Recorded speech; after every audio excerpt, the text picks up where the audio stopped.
What is up, guys? How are you all doing? I'm doing great, thanks for asking. And what I have here, we'll quickly video I'm talking about one thing and one thing only, and that is Battlefield Hardline, but specifically the premium feature. Now, the premium feature was released a little while ago. I think it's about maybe 2 weeks ago or so, and I kind of looked into it ever so slightly. I didn't really kind of go into it too much because obviously I'm going to get Battlefield Hardline. I've already pre-ordered it, so my game's going to be ready on day one. Hopefully I can download it and play it and get some content out there straight away, and I am really excited for this game. I think it's going to be really cool. The reason why I think that is obviously because I'm a huge fan of Battlefield franchise. I've been playing it for years and years, since 1942.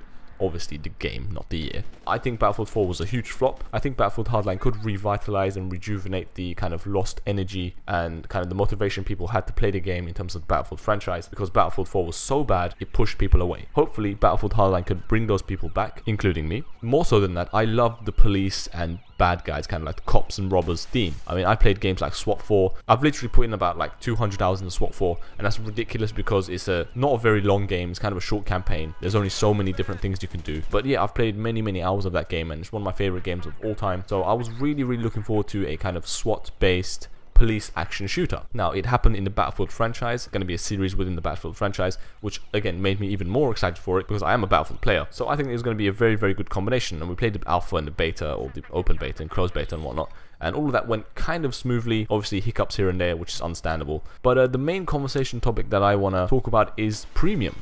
Now, obviously, we've played the game, we've seen the footage, pretty much everybody's excited for it, everybody's looking forward to it, so we all know that. That's not the point here. The point is, what about premium? Now, was premium worth it in terms of Battlefield 4? At first, I would say no. The reason is because the core game was so broken that they did not deserve extra money for another service. I think that the core mechanic, the core gameplay, just the pure game itself, the kind of base game should work and function properly before you're even allowed to put any other content out there, and especially if you're going to charge people for that content. First of all, you all know my standpoint on DLC. I think DLC should be completely free. We should go back to a stage like in Call of Duty 4 where if the developers wanted to add something new to the game, they patched the game and they added it in for free. So obviously the patch kind of fixes bugs and glitches, but if they wanted to add a weapon or a map, they could do it through the patch. And we shouldn't pay a penny, because it should be the developers saying thank you for buying the game, supporting us, and keep on playing and spreading the news about it. So I think that we should go back to a time like that. However, obviously, kind of business strategies and whatnot have changed. The industry is not like that anymore. So they're going to try to get every single penny from your pocket, including microtransactions. So DLC is always going to be paid for. However, in terms of Battlefield 4, I think it wasn't worth it at first. But now, because I've played about 320 hours of Battlefield 4, which is ridiculous, I think that I got the most out of it in terms of the money I put in. So I bought the game and I bought Battlefield 4 Premium. All in all, it came to about $115 or something like that, $110. So I did get my money's worth now. But at the time, I didn't. So it's kind of like an investment. But in terms of Battlefield Hardline, I think if the game launches properly and the launch is smooth, then premium would be worth it. Because the game works, everything functions, you're going to have fun, and you're going to want additional content to keep you enticed, to keep you playing the game more and more. However, if the game doesn't work, if it doesn't function, and if it's a flop, just like Battlefield 4's launch, which I doubt it would be because they've pushed the release date back twice now, I think. So they're obviously working hard to making the game function flawlessly. However, if there are any problems, kind of major game-breaking problems,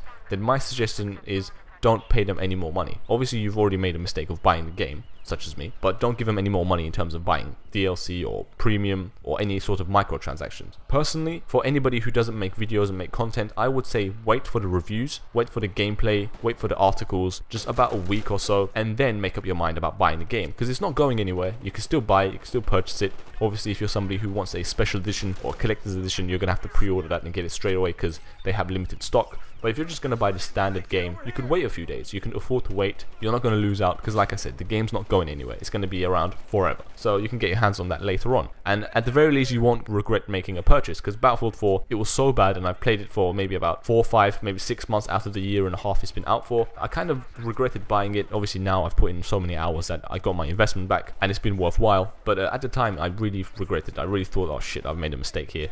I shouldn't have bought this game because it's a terrible game. So I don't want people to make that same mistake with Battlefield Hardline. I don't want people to feel that way for Battlefield Hardline. So I will suggest that if you're not a content creator, or if you're not one of those kind of people who have a craving for those latest games, if you're not like oh, I must buy the latest game. If you're not like that, if you're a casual gamer, then maybe wait a few days. Definitely don't get premium straight away. See if the game works, wait for the reviews, and then make up your mind about the game. But in terms of premium, if they did something like a Battlefield Bad Company 2 Vietnam expansion pack, kind of like a very separate, different thing with the game, then I think that it would be worth it, because premium, it would be included in premium. But anyways, that's pretty much it on my opinions about Battlefield Hardline, the premium feature. Let me know in the comment section below, do you think it's going to be worth it? Do you think premium is going to actually give something to you this time? Because let's face it, battle packs was just bullshit. I mean, getting camos and stuff is just stupid. And knives that actually don't do anything in the game, again, just stupid. But let's hope that they don't make the same mistake with Battlefield Hardline and the premium feature. So let me know in the comment section below, are you gonna buy Battlefield Hardline? Are you gonna buy the premium feature? Are you excited for it? And what do you expect? And yeah, if you enjoyed the video, leave it a like. If you did not enjoy the video, leave it a dislike. And I will see you guys in the next one. Sniper 474, and I'm out.